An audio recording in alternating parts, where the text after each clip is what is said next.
علی بھی اگلا سوال ہے، قربانی کرنے کا صحیح طریقہ کیا ہے اور تکبیر کے صحیح الفاظ کیا ہیں جو جانور کو ذبح کرتے وقت کہنے ضروری ہیں؟ بخاری مسلم دونوں میں حدیث ہے، نبی علیہ السلام نے 2 چتکوبرے سینگوں والے مینڈے قربان کیے، تو اس میں الفاظ ہیں کہ آپ نے ان کو پہلو کے بل لٹایا، اپنے پاؤں مبارک اس کے اوپر رکھے، اور آپ علیہ السلام نے دائیں ہاتھ میں چھری پکڑ کے اس پہ پھیرتے ہوئے کہا بسم اللہ واللہ اکبر، اور مسلم میں الفاظ ہیں آپ نے کہا بسم اللہ واللہ اکبر اور ساتھ کہا اللہم تقبل من محمد و آل محمد و امت محمد صلی اللہ علیہ وآلہ وسلم، اے اللہ اسے قبول کر لے محمد کی طرف سے، آل محمد کی طرف سے اور امت محمد کی طرف سے صلی اللہ علیہ وآلہ وسلم۔ ظاہر ہے آپ علیہ السلام کی ایک خصوصیت تھی نا، النبی اولیٰ بالمؤمنین من انفسہم و ازواجہ امہاتہم، تو آپ نے اپنے امت کا بھی بیچ میں ذکر کیا۔ تو اس کا صحیح طریقہ یہ ہے کہ آپ نے اس پہ چھری پھیرتے وقت بسم اللہ واللہ اکبر یا بسم اللہ اللہ اکبر یا صرف بسم اللہ بھی پڑھ سکتے ہیں، اللہ کا نام لینا ہے، جو قرآن حکیم میں 4 دفعہ ہے کہ وہ جانور حرام ہے جس کے ذبح کے وقت اللہ کا نام نہ لیا جائے۔ یہ لفظ ہے ذبح، ویسے ہم اردو میں ذبح بولتے ہیں، یہ ذبح نہیں ہے، ذبح ہے زبر کے ساتھ، ذبح کے وقت۔ پھر مسلم شریف میں یہ بھی حدیث ہے کہ چھری کو تیز کرو اور جانور کو اس سے آرام پہنچاؤ تاکہ جلدی جلدی، اور اس کو جب آپ ذبح کریں گے تو ذبح کرتے ہوئے گردن ہی پوری الگ نہیں کر دینی، بلکہ آپ نے اسپائنل کارڈ تک جا کے اس کو آپ نے روک لینا ہے، یعنی شارگ آپ نے کاٹنی ہے، وہ آپ نے پورا حرام مغز نہیں کاٹ دینا تاکہ اس کے دماغ اور جسم کا رشتہ برقرار ہے۔ پھر وہ زور سے جھٹکے مارتا ہے نا تو وہ اس کے جسم میں جتنا خون ہے نا جو بیکٹیریا کے لیے ایک سمجھ لیں سود مند ریزروائر ہے، وہ نکل جاتا ہے، پھر وہ صاف ہو جاتا ہے۔ اسی لیے ہم جھٹکے گئے گوشت کو پریفریبل نہیں سمجھتے، ذبح والے گوشت کو ذبیحہ کو بہتر سمجھتے ہیں۔ ٹھیک ہو گیا؟ جزاکم اللہ خیر۔ علی بھی اگلا سوال ہے، کیا جانور کو قبلہ رخ لٹانا اور دائیں ہاتھ سے ذبح کرنا ضروری ہے یا صرف سنت مبارکہ ہے؟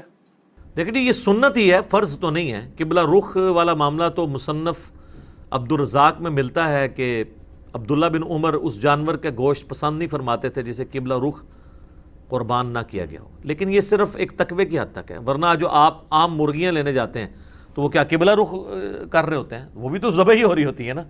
لیکن یہ ہے کہ یہ بڑے جانور یا چھوٹے جانور جو عید کے موقع پہ ہیں نا، یہ مسجدوں کے اندر قبلہ رخ ہی لوگ کرتے ہیں، تو یہ پریفریبل ہے، دائیں ہاتھ سے بھی کرنا پریفریبل ہے۔ لیکن اگر کوئی ہے ہی لیفٹی ہے، اس کے دائیں ہاتھ میں پکڑانا تو الٹا وہ جانور کو مصیبت ڈالنے والی بات ہے، کیونکہ مسلم شریف میں حدیث ہے کہ اپنی چھری کو تیز کرو اور جانور کو آرام پہنچاؤ۔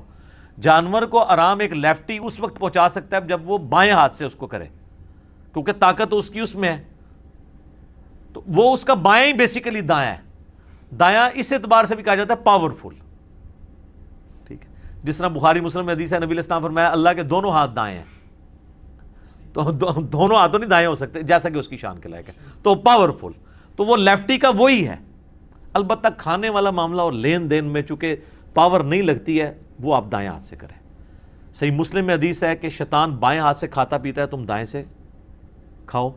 اور مسلم شریف میں ایک حدیث ہے کہ آپ نے ایک شخص کو دیکھا وہ الٹے ہاتھ سے کھا رہا تھا، آپ نے فرمایا اللہ کے بندے دائیں ہاتھ سے کھا، تو اس نے اپنی شرمندگی بچانے کے لیے کہا کہ میرا تو دائیں ہاتھ کام ہی نہیں کرتا، جھوٹ بولا نا، تو حضور کی مبارک زبان سے الفاظ نکلے پھر تیرا دائیں ہاتھ نہ ہی اٹھے، اور فالج اس پہ گرا، وہ پوری زندگی اس کا دائیں ہاتھ پھر منہ تک نہیں پہنچا۔ کسی ایک کو تو نشان عبرت بنانا ہی ہوتا ہے نا، کسی کو حضور نے کہہ دیا کہ اللہ تیرا پیٹ نہ بھرے، پوری زندگی اس کا پیٹ نہیں بھرتا، تو نبی کی زبان سے جو بات نکلی ہے پھر وہ اس طریقے سے پوری ہوتی ہے۔ سنن ابن ماجہ میں حدیث ہے کہ نبی صلی اللہ علیہ وآلہ وسلم نے فرمایا کہ دائیں ہاتھ سے کھاؤ پیو اور دائیں ہاتھ سے لین دین بھی کرو۔ لین دین میں بھی ظاہر ہے کہ آپ روٹیاں، سبزی، نوٹ تو دائیں ہاتھ سے لے سکتے ہیں، لیکن ایک 10 کلو کا آپ کو اگر کوئی وزن پکڑا دیتا ہے تو ایک بندہ لیفٹی دائیں ہاتھ میں پکڑے گا تو ہو سکتا ہے وہ جس سے لے رہا ہے اسی کے پاؤں پہ ہی گرا دے پہلے، تو اس میں تو پھر لا یکلف اللہ نفسا الا وسعہا، تو وہ پھر بائیں ہاتھ سے ہی اسے پکڑے۔ اور اس میں جو بندہ ایکسپرٹ ہے نا اسی کو قربان کرنا چاہیے۔ بعض اوقات لوگ جو ہے نا وہ خون دیکھ کے یا چھری پھیرتے ہوئے خود بھی بے ہوش ہونے کے چانس ہوتے ہیں، تو شوق ہوتا ہے اس کا، پھر حال یہی ہے کہ وہ کسائی پھر ایسے لوگوں کو کہتے ہیں کہ آپ ہمارے ہاتھ کے اوپر ہاتھ رکھ لو، پھیرتا کسائی ہے، ٹھیک ہے، بس وہ ہلا کر لیندے نا، تو ہاتھوں تے ہاتھ رکھ لیندے نا، تو اس لیے جو ہے نا وہ اس میں دیکھنا چاہیے، ٹھیک ہے جی۔ علی بھی اگلا سوال ہے، قربانی کا پریکٹیکل طریقہ ریکارڈ کروا دیں. تو علماء پال ہیں یار، نماز کا پریکٹیکل طریقہ ہو سکتا ہے، وضو کا ہو سکتا ہے، قربانی کا پریکٹیکل طریقہ کیسے کریں؟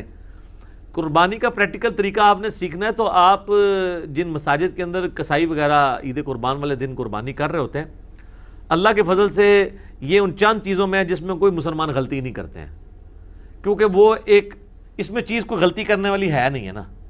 جتنے کسائی ہیں وہ سالہ سال سے کر رہے ہیں، ان کو یہ پتہ ہے کہ ہم نے اس کو قبلہ رخ گرانا ہے. وہ گرانے کے بعد خود بخود گردن قبلہ رخ کرتے ہیں اس کی، پھر وہ دائیں ہاتھ میں چھری پکڑتے ہیں اور بلند آواز سے بسم اللہ اللہ اکبر، کیونکہ وہاں پہ سارے منشی کھڑے ہوتے ہیں، لوگ دیکھ رہے ہوتے ہیں. عام دنوں میں تو وہ اپنے کانوں تک پہنچاتے ہیں نا، اور یہ ضروری ہے اپنے کان کا سننا بھی.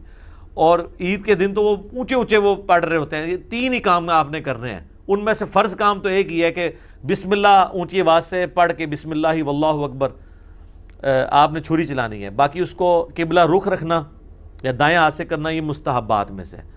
تو یہی پریکٹیکل طریقہ ہے، اس میں کوئی ایسی چیز ہے نہیں ہے نا. ہاں باقی آپ یہ مجھے کہ جانور گرانے کا پریکٹیکل طریقہ کوئی آپ کو بتایا جائے، سر یوٹیوب کے اوپر کافی سارے طریقے ہیں کہ وہ بڑے بڑے آسان طریقوں سے لوگ گرا لیتے ہیں.